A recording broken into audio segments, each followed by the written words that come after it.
So following the comments of the last video where Trump made a speech at the Bitcoin conference in Nashville, indicated he would create a Bitcoin stockpile, as he calls it, and a vow to never sell any more Bitcoin that's acquired through the US government, there was a follow-up announcement on stage by Senator Cynthia Lummis that had a very specific bill that she is going to propose that will allow the US government to actually start acquiring Bitcoin, not just keeping what it already has or is able to seize, but actually get up to the 1 million BTC mark so that we can have a strategic reserve in an effort to pay off the trillions of dollars of debt. And I'm going to go into the details of that now so it all kind of makes sense and where she's going with this. So as I mentioned, she announced the legislation on Saturday right after that wants to acquire, basically a bill that proposes that the entire government purchases or acquires 1 million BTC within the next 5 years. According to another expert, the actual plan to do so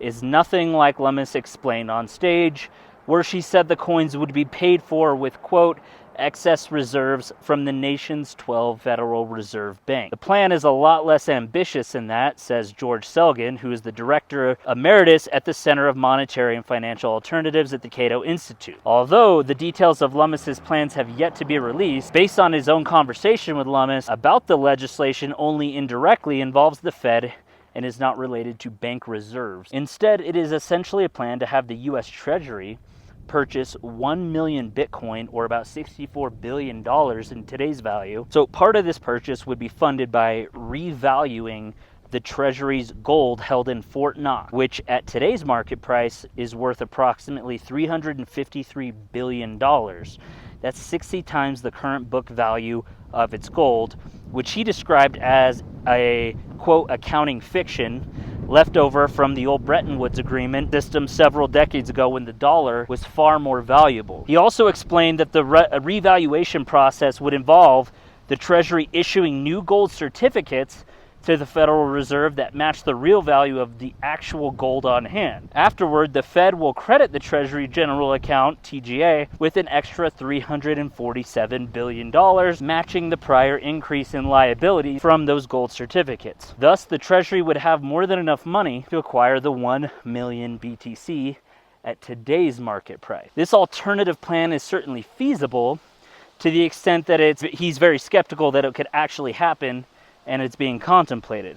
Now, I would agree that if Trump gets in office, he's going to have a lot of support, especially if they have the House and the Senate and everything that can ram through these bills very quickly. I know that it's going to be possible, although the Federal Reserve is the unelected fourth branch of the government that has very little oversight and can essentially do what they want. So this could get a little bit tricky, but it's very ambitious, and I hope that they do it because I think it's better for national security, it's better for everyone. So he said that establishing this reserve presents a threat to commercial banks across the nation.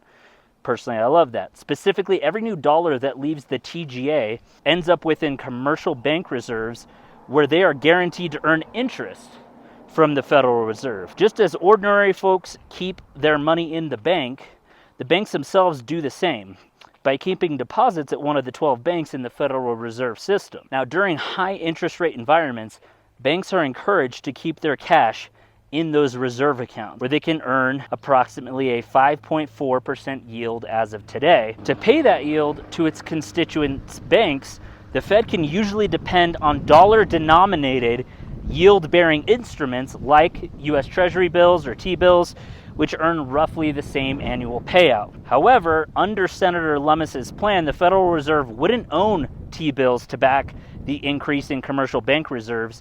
It would merely own the gold certificates from the U.S. Treasury, which currently do not bear any interest. The little independence the Fed enjoys from the executive branch and Congress depends crucially on its long-run ability to generate revenue sufficient to cover all of his needs. Well, we all know that's a joke because the Federal Reserve has no reserves, and it's not ordained by the federal government, so to speak. So they're sort of just like a rogue fourth branch that kind of just does whatever they want. Honing in on this, overall, the biggest skepticism lies with why the Treasury should hold any gold or BTC in the first place. Rather than hodling, he suggested that the Treasury sell its gold on hand to directly pay down debt or fund other endeavors. He says, is there no other purpose that will benefit the public as much as having a $64 billion in Bitcoin stockpile would?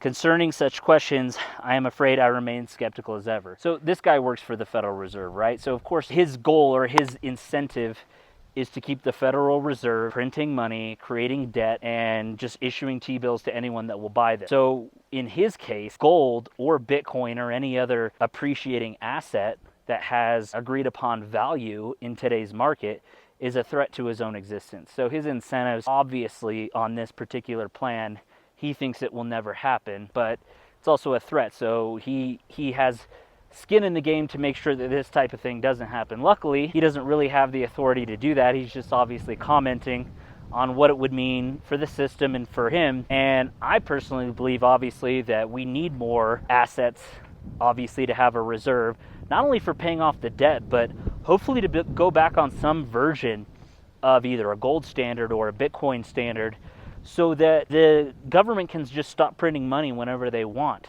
You know, basically, if we don't fund the government and they can't expand the money supply, then we're not going to have to pay for it. The only way that they could theoretically pay for all these new wish list items that they want to do would be through raising taxes. And guess what? People won't pay those taxes. So their loophole right now is every time they want to fund a new project, they just print more money. But if you actually back it with gold or Bitcoin or something that's a finite asset, we're going to have a lot more discipline in the monetary system, which we all very desperately need. And I think everyone here agrees on that. But let me know what your guys' thoughts are. Do you think this bill will actually pass? And if so, do you think if they don't sell it over the 20 years that they promised, that it will actually accrue to a point where it will be able to pay off a good chunk of the federal debt, which is climbing at about 3 to 4 trillion every single year, and there's no end in sight, although this is a first step. So let me know what you guys think in the comments, and then go ahead and click on this video on the screen right here if you don't want to wait for my next video,